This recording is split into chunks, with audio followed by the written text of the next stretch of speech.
Hey guys, welcome back to GameSpot's ongoing coverage, E3 2013. Sean McGuinness, Yes, Dan Capini, that's you. Destiny. Yes. Let's talk this thing. Yeah, why not?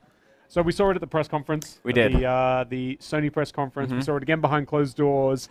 And I know you've seen the game previously as well. You've got questions that are unanswered on this. Well, thing. that's the thing is that I went up to the studio a couple months ago, but I didn't actually get to see the game. They invited a whole bunch of press to the studio, but it was a lot more of just a real high level. This is our creative vision of the game. Yep. These are the ideas driving the game. We're not going to show you any gameplay right now. Here's maybe a little glimpse at what we're doing with the engine. But why not just wait until E3?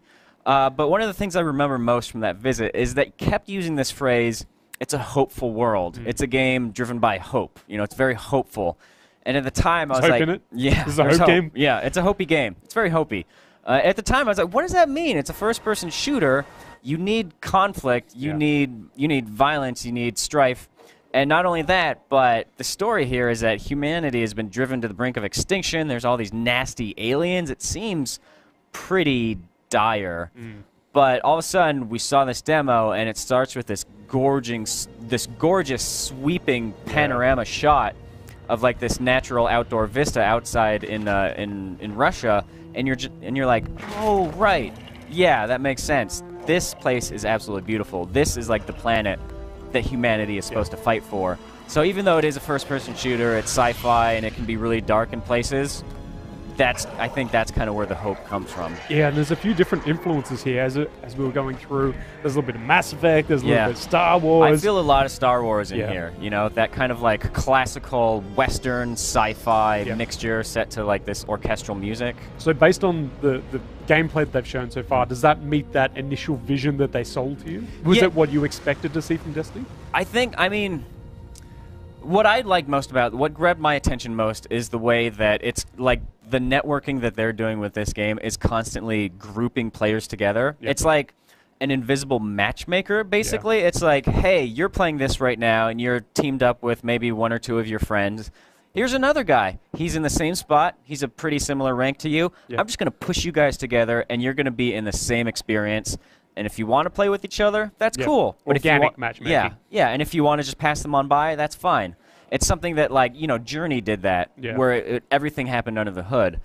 And seeing this in action, where they're just kind of, like, paired up at the beginning here, and then eventually towards the end, you see them in that giant, like, 8-player shootout against the boss. That was cool because, like, at no point did they pull up a menu and say, jump into co-op play.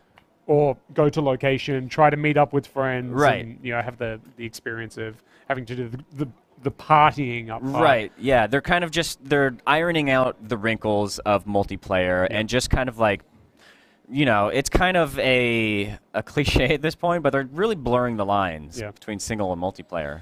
So I think this actually raised more questions than it answered for me. Oh yeah, I can definitely see that. I also get a little bit of, maybe it's just me, but there's a little bit of Borderlands about this as well. Something about that loot quest, the first person, you know, objective-based gameplay, and then there's a little bit of MMO in Warhammer Online did these natural kind of events that would occur around the world, and if you had enough people, then they'd be doable, and if you had smaller groups, they'd take a little longer, and they'd scale accordingly. So we don't know exactly how these public events are actually going to go down, and if there's only 2 of you in an area, whether you'll kind of spawn a few more in, or because a bunch of level 20s just kind of swarm this thing, and you take it down as a group and get some loot from it.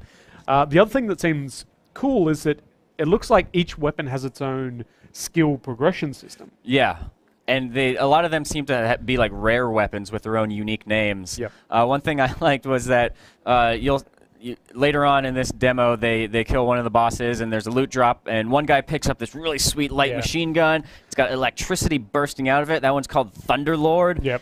And the other one, she picks up this raggedy old sniper rifle, and the name of that is Duct Tape Fixes Everything.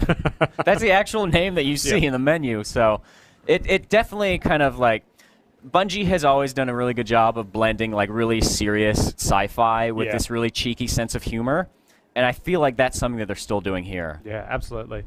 And on that one as well, the weapons, obviously there's varying rarity types that we've seen. So they're taking a couple of leaves out of the MMO page again. Yeah, and you can even see occasionally you'll see like critical hit burst above an enemy's head. So and also there's one point here where I'm still unsure about whether you'll actually be able to use voice commands, because there's kind of this little Java-y sort of vibe with the ghost that wanders around the environment, lights up the ghost. I should mention, I'm convinced is Peter Dinklage. Yeah, you mentioned sounds just like Peter Dinklage, who plays Tyrion Lannister on Game of Thrones, the TV show. Chris Waters asked them on the stage show today, and they were very coy, and they're like, we can't confirm or deny, which even convinces me even more. Yep. Yeah, absolutely. So that's a quick look at Destiny. Obviously, there's much more coming. It'll be out in 2014. Platforms? Right now, I think all they're saying is 360, Xbox One, PS3, PS4. They have not confirmed PC yet, so we'll keep an eye out on that. That's one to watch. Stacks more coming up from GameSpot here at E3 2013. Join us on the GameSpot E3 hashtag and check in the live shows because there's stacks more coming. That hashtag being GameSpot E3.